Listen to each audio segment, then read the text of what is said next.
네, 포토샵 스크립팅 정기철입니다. 지난 영상까지 함수에 대해서 배웠고요. 그래서 함수 기능을 이용해서 JSX 파일에 펑션들을 몰아놓고 그 펑션들을 다른 파일에서 include해서 쓰는 방법을 설명드렸습니다. 오늘 이번 영상부터 몇 개의 영상에 걸쳐서는 좀 더 구체적인 작업을 한번 시도해 보도록 하겠습니다. 제가 지금 웹사이트에 들어가서요. 여기 pixabay.com이라는 사이트가 있네요. 카피라이트에 상관없는 그림이 많아서 그림을 4종류를 다운받았습니다. 봄, 여름, 가을, 겨울. 파일 이름은 임의로 막 작성이 되어 있는데요. 이렇게 여러 개의 파일을 다운받아서 각 파일의 배치, 일괄 작업을 한번 해보도록 하겠습니다. 그래서 지금은 각 파일에 봄, 여름, 가을, 겨울, Spring, Summer, Fall, Winter라는 글자를 레이어로 새겨 넣는 것까지를 자동으로 한번 해볼 텐데요. 몇 개의 단계로 잘라서 한번 영상을 촬영해 보도록 하겠습니다. 실제 제가 하려는 이 작업은 여러분 어도비 공식 사이트에 가시면 지금 helpx.adobe.com인데요. 쭉 가시면 밑에 오토메이션이라는 메뉴가 있습니다. 오토메이션이라는 메뉴를 눌러보면 여러 가지 스크립팅을 포함해서 또 액션을 포함해서 몇 개 자동화에 관련된 게 있는데 지금 우리들은 스크립팅에 관련된 이야기를 하고 있죠. 아마 액션에 관련된 것은 매크로 아마 여러분이 쓰시는 분도 있을 것 같은데 여기에 데이터 드리븐 그래픽스라는 게 있습니다. 이 기능을 클릭해서 들어가 보시면 즉 파일과 관련된 텍스트 데이터를 엑셀 파일로 관리하고 그 엑셀 파일과 이미지를 배치로 처리하는 즉 제가 지금 하려고 하는 작업하고 똑같은 겁니다. 그래서 실제로 여기 메뉴를 클릭해 나가셔서 조금은 수작업으로 동일한 일을 할 수 있지만 우리는 이제 스크립팅을 배우고 있으니까 자바스크립트 스크립트로 동일한 일을 한번 해보도록 하겠습니다. 일단 작업을 위해 폴더 구조를 좀 설명드릴 텐데요. 제가 이제까지 어도비라는 사이트 폴더 안에 스크립트라는 폴더에 스크립트 파일을 저장했죠. 이제 실제 작업할 때는 워킹 1이라는 곳에서 작업을 한번 해보도록 하겠습니다. 그래서 이 안에 이미지 파일을 지금 저는 이제 JPEG으로 다운로드 받았는데요. 이미지 파일을 담아두고 있습니다. 그래서 지금부터 제가 설명드릴 이 코드가 하는 일을 한번 실행을 해보겠습니다. 실제 포토샵에서는 다큐멘트를 열지 않은 상태고요. 그래서 코드를 실행하면 자동으로 다큐멘트가 하나 생성되고 JPEG 하나 이미지가 로드되어서 그 로드된 이미지가 PSD 파일에 레이어로 하나 추가됩니다. 그리고 실제 화면에 렌더링 되지는 않았는데 다 끝났습니다. 작업을 끝났으니까 모든 다큐멘트를 닫을까요? 라고 컨펌을 해줍니다. 일단 노라고 한번 해보면 실제 작업된 결과물이 나오는 걸 확인할 수 있습니다.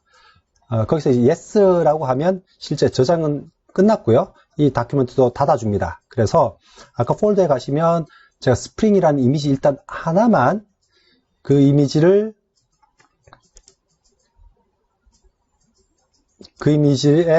스프링이라는 글자를 한번 새겨봤습니다. 좌측 하단에 스프링이라고 글자가 새겨져 있죠.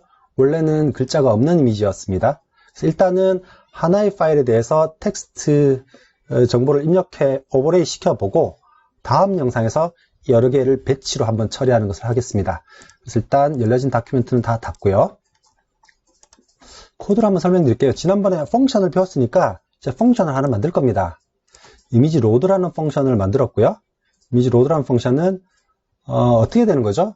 다큐멘트를 하나 열고 새로 JPEG을 로드해서 그 JPEG을 열려진 다큐멘트로 가져오는 겁니다. 그래서 보시면 파라미터를 2개 받습니다. 이 파일 이름은 JPEG 파일의 이름이고요. 오리진 다큐멘트는 내가 지금 작업하는 다큐멘트입니다. 그래서 어떻게 되냐 하면 코드를 실제 불러 쓰는 코드를 보면 이거 진짜 설명하기 힘드네요. 조금 천천히 설명해 보겠습니다. 지금 지난번에 URI 설명을 드렸죠.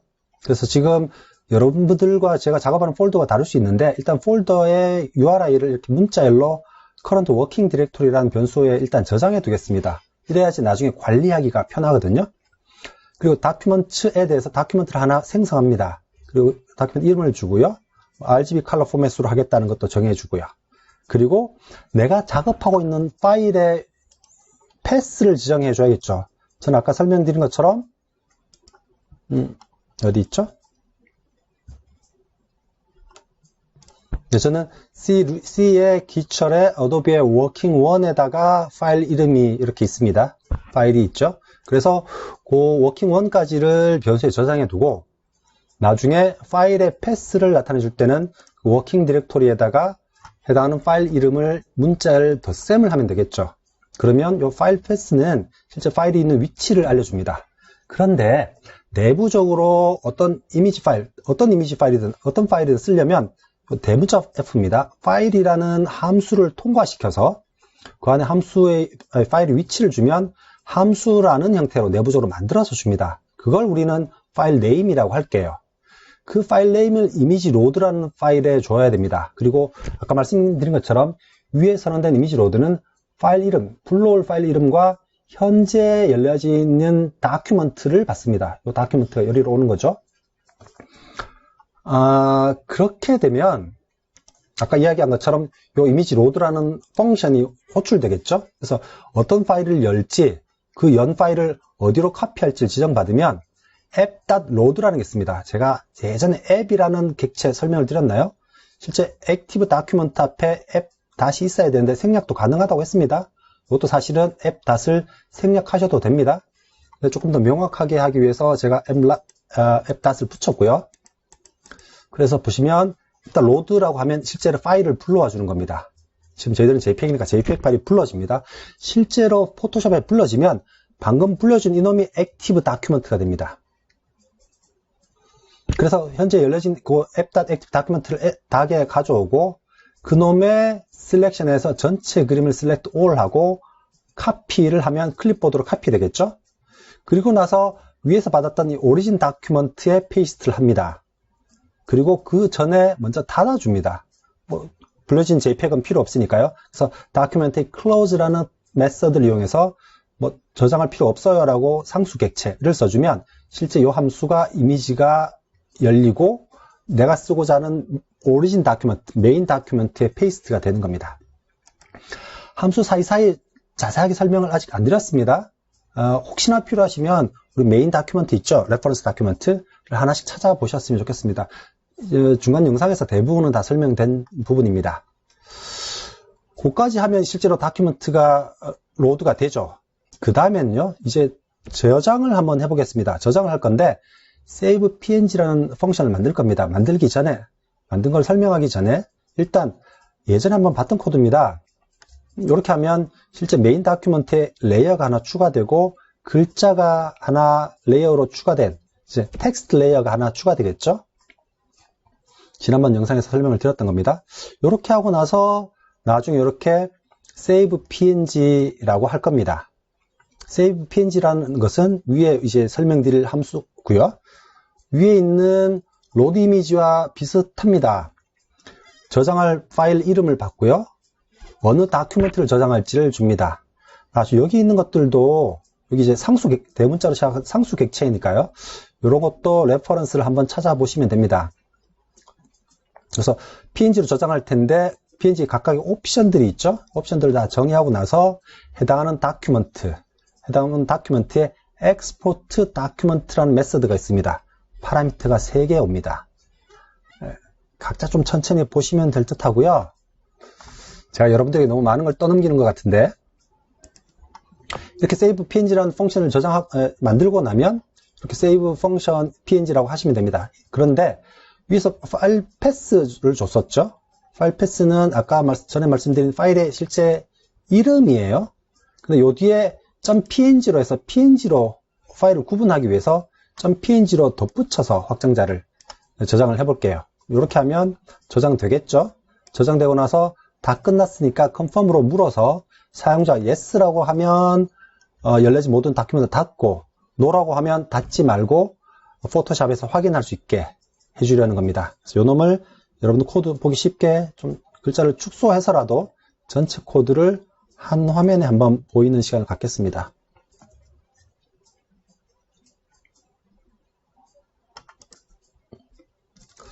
주석도 중요하긴 한데 일단 이렇게 하면 전체 코드죠. 그래서 이 화면에서 여러분들 따라 한번 해보시면 될 것 같고 다시 한번 실행을 해보도록 하겠습니다. 그래서 실행을 하면 실제 메인 다큐멘트가 만들어지고요.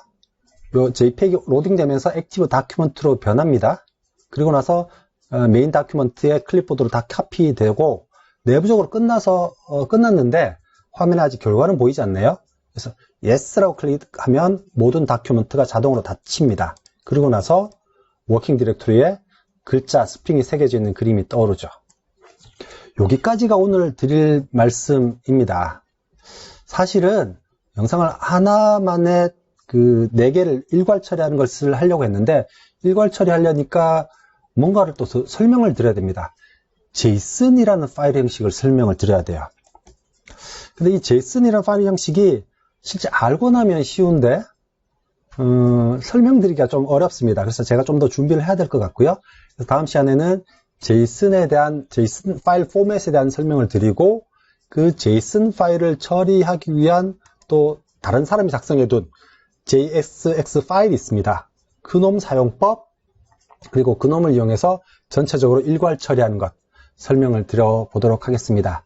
아마 이 영상은 제가 함수 2개를 설명드리지 않아서 자세히 이해하기 힘드실 수도 있을 것 같은데 제가 하나 빼먹었습니다. 우리가 지금 함수 이야기하고 있죠. 그래서 예를 들면 우리 파일로 나눠서 하기로 했습니다. 그래서 실제로 호출하는 부분을 없애고 파일의 definition, 정의만 남기면 그놈을 어디서든 불러 쓰겠죠.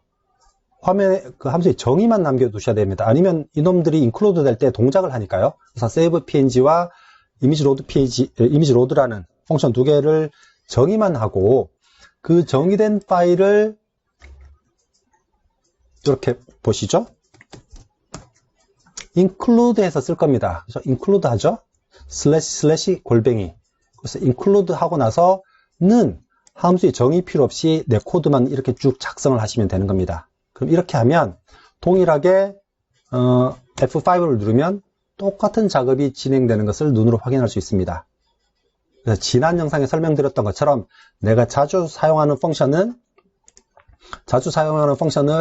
특정 JSX 파일에 정의를 해두고 그놈을 include 해서 내 메인 루틴만 남겨두면 실제 눈으로 보기에 훨씬 깔끔함을 알 수 있습니다. 그래서 다음 시간에는 이런 스타일로 여러 개의 파일을 멀티 처리, 배치 처리하는 것을 설명드리도록 하겠습니다. 오늘부터 점점 코드가 어려워집니다. 그죠? 그래서 여러분들이 질문, 답글 많이 필요할 때입니다. 부탁드립니다. 다음 시간까지 안녕.